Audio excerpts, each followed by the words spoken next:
Hello there, Taurus. I hope you guys all have a wonderful, wonderful birthday celebration. And I do wish you all the best for this year and, all the blessings and all the wonderful things that are going to be coming your way. First of all, let me just talk about the energies that I'm picking up here. And then we'll go a little bit into, the other cards that I drew out. First off, for the month of May, what I'm seeing here is, I pre-shuffle the cards ahead of time. This is an idea of like this machine, okay? It's the Wheel of Fortune in the center of the spread. It's by all means a very, very good card. But I feel like in this context and in the context that we're dealing with for the month of May, this is kind of like that machine. And what it is that, it takes in inputs and then it spits out outputs. And I feel like for many of you, this is your contribution, okay? You have a lot of skills to offer. You have a lot of like specialized knowledge and expertise and know-how. And many of you are great with problem solving, troubleshooting, supervisors or managers or people that are in charge of big accounts or large quantities of data or doing quality control. And this is your input, and you're putting in a lot of work. And you put it into this machine, and of course, it's going to bring about a lot of prosperity, right? So you're coming into it, believing in the system, believing that if you work really, really hard, you're going to get where you need to be because the machine will reward you, right? And the greater the input, the greater the output. So you kind of come into the world or come into this work environment really believing in it. And then you kind of feed into it. But then along the way, you kind of encounter the opposite scenarios where people that don't have very much, they don't come with all the skills and all the expertise and all the educational background and all the life experiences or even the work experiences. They come in very, very subpar and just underwhelming. And they're also feeding into the machine. And they're also getting a lot of prosperity back at them. So is that really fair? I don't think that it is. And especially, in your predicament, I really don't feel that it is. And you don't feel that it's fair. But yet you're encountering situations in your work environment and in your professional life where people that have, an underwhelming amount of skills, they're being treated the same way that you are treated, where you spent many, many years cultivating and honing in on and perfecting your craft. And you're not, or you are getting the same level of recognition, and it just feels very unfair, unjust. I also feel many of you Taurian people on either side of the coin, okay? So many of you right now are in a really, really good career path. And I feel for many of you, you could be like 35 to like 45, okay, that age group. Quite successful, having a lot of people that you command. Everyone looks up to you to solve their problems. Some of you have like a large following. So that means you have a lot of people that are working under you. And they're doing the dirty work for you. So you're commanding them and they're doing the dirty work for you. It doesn't, it's not all about like classism or anything like that, but it's just like stating that people trust you to take the lead and people are willing to follow you because they trust your judgment. So it's a really good position to be. Some of you are in leadership positions as well, leaders amongst children, among the next generation, amongst people in politics as well. So it basically means that, you're in the public eye, you're under a lot of scrutiny, and you pass the test mainly because you don't have a single blemish in your background. And then as a result of that, I feel like you're also feeding into this, building up your professional life, building up your networks, building up your connection. And I feel like you're already at that apex. And there is this sense, for those of you who are dealing with, there's this sense of like, I can just coast. I can just, put in very, very little amount of work, But, you know, even then, you are perfectionistic, so you're not going to be underselling yourself. But I feel it's almost like I can coast. I know everything there is to know. I can come to work without ever being stumped by questions. And so you feel almost as like, it gets to that point where it's like, what else is out there? Should I explore new horizons? I want to, but I might be stuck with a specific skill set that are not transferable to other industries. So where can I go? Where can I apply my skills? Where can I go so that I don't have to start at the bottom of the totem pole, but, you know, rely on the skills that I already have under my belt and kind of expand upon it. Many of you are seriously thinking about a change in your geographical location. Where do I want to settle down? Where do I want to buy property? Where do I want to have children? Where do I want to raise children? Do I want to be here or overseas? So there are a lot of issues that are coming through more on the long-term ideological front. Do I want to settle here or do I want to move somewhere else? And I feel a lot of foreign energy, such as, you know, with the Wheel of Fortune, this deals more on the global scale. Am I happy staying in this country or should I make a move elsewhere? And I also feel as well, you know, all my skills, all of my work experience is in one country. Is it transferable or translatable into another work environment or into working in another country? So for example, some of you might have like, you know, a lot of schooling and a lot of educational background in one country. So for example, you have even, I want to say like, let's say an MBA in one country, or you have like a doctorate degree in one country.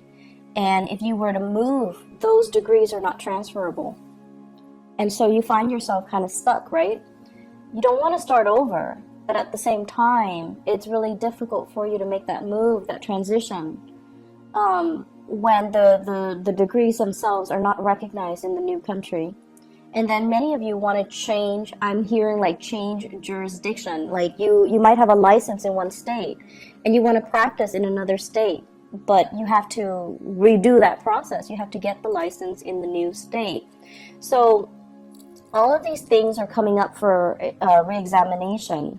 And I see a lot of people in institutional roles, like working in some type of either a federal agency or academic institutions, medical institutions, things that are accredited, things that require licensing, things that require like, it's not a walk in the park to get yourself in the door, to get your foot in the door.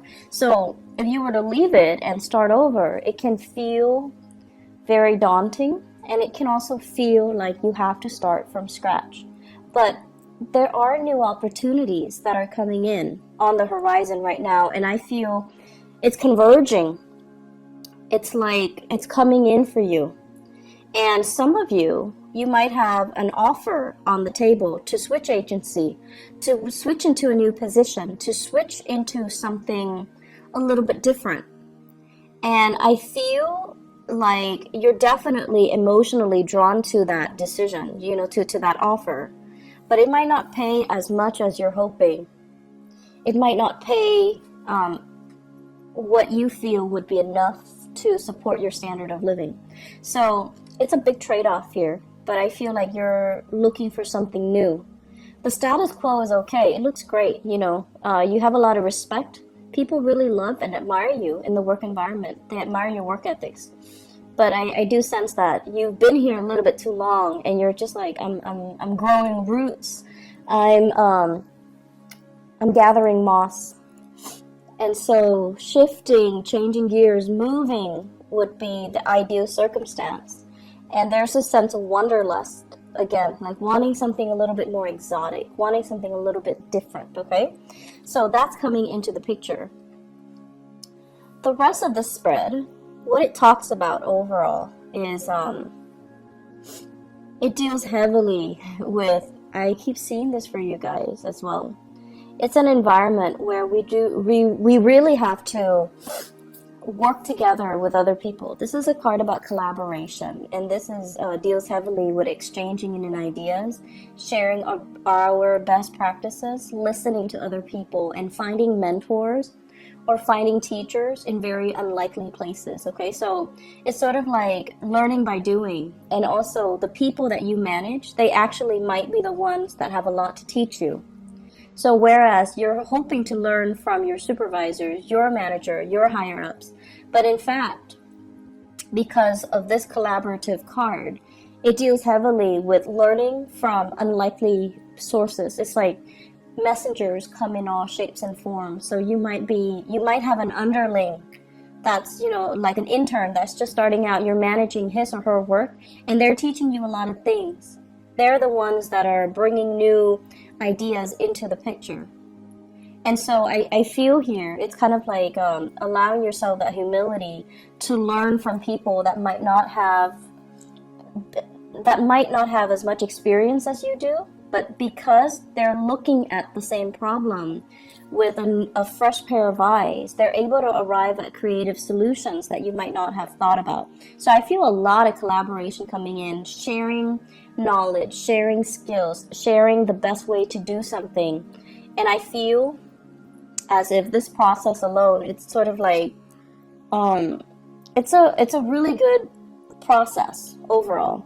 I'm also sensing as if there are some people in your work environment that are taking it the wrong way. They're very much about hierarchy, and they're very much about, I've been here longer, you need to listen to me. This is a new person.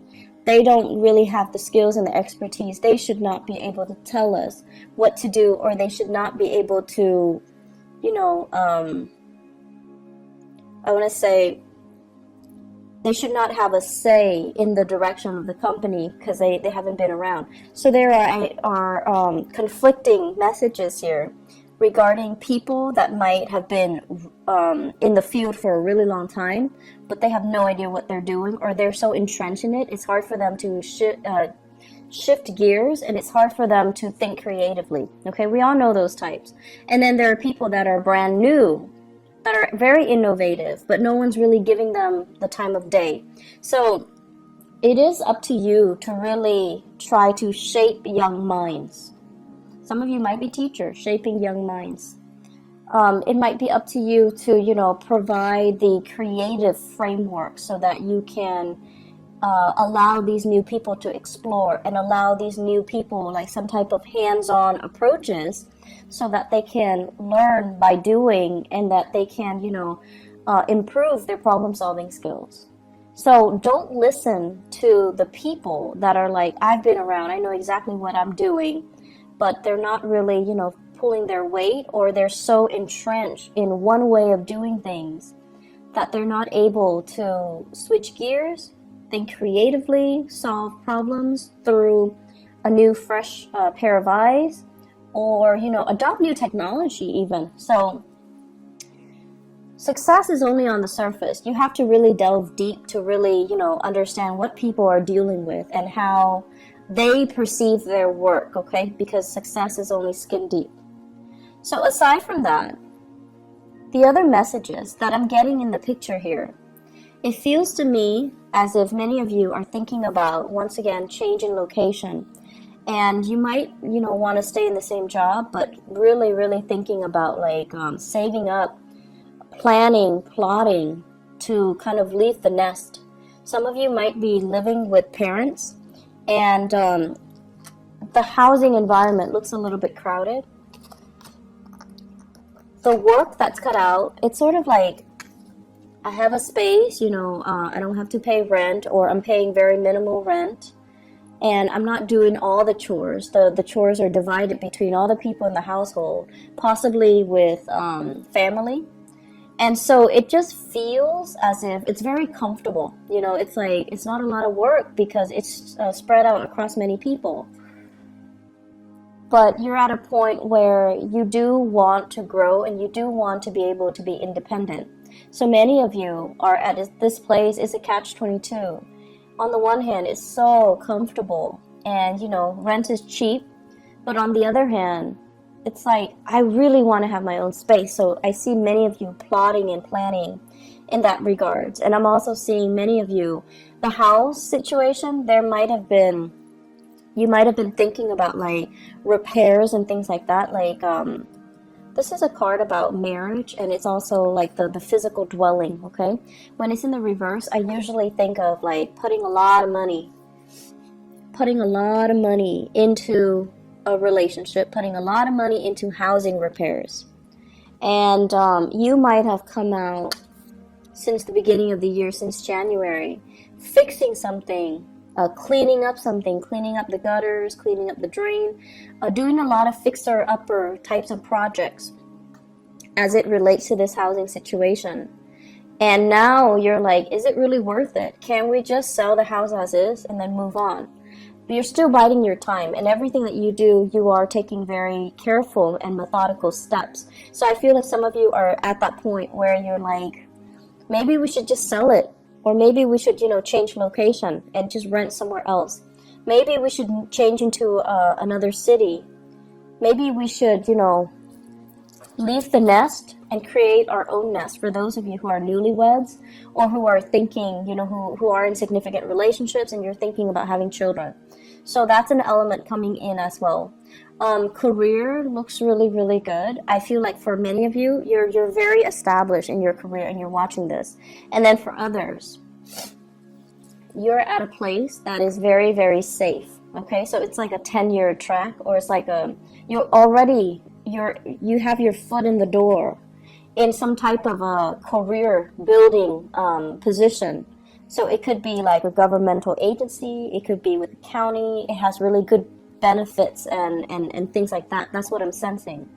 And if you stay there, you can shift very quickly into a management position. And then from there, you can go into a senior position. So I feel like your career is already set, but you're just like, I'm not sure if this is where I want to be, because life is still calling me.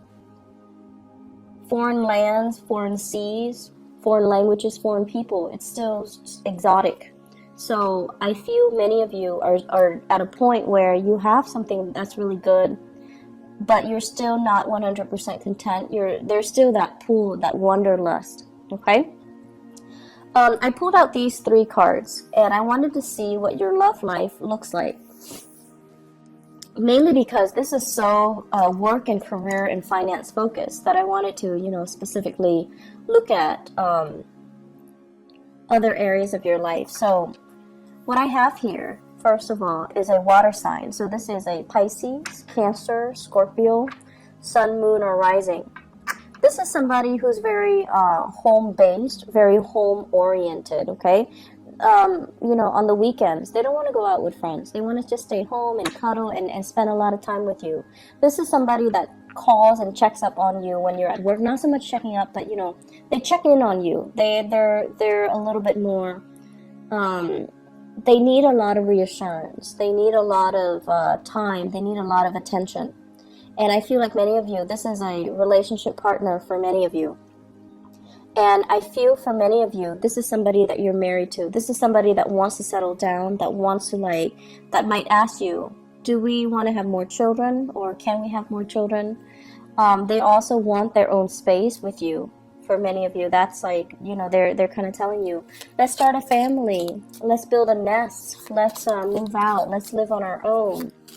And then for others of you, I feel like you are in a long-distance relationship with another person. And what I'm feeling here is distance, space, and things like that. I feel like a fire sign. Sagittarius, Aries, or Leo, okay? And I have here the card of Leo.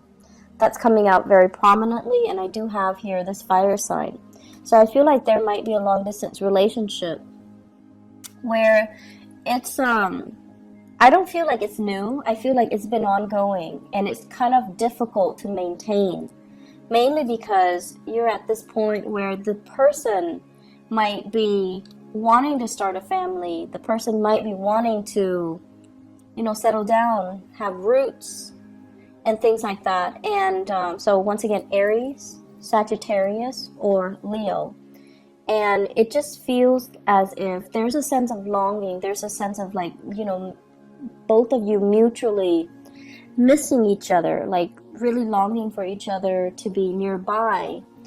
And I feel like it's starting to be very difficult to come together, to reconvene, to connect. There might be time differences, you know, like you might be on different time zones in different areas, in different countries.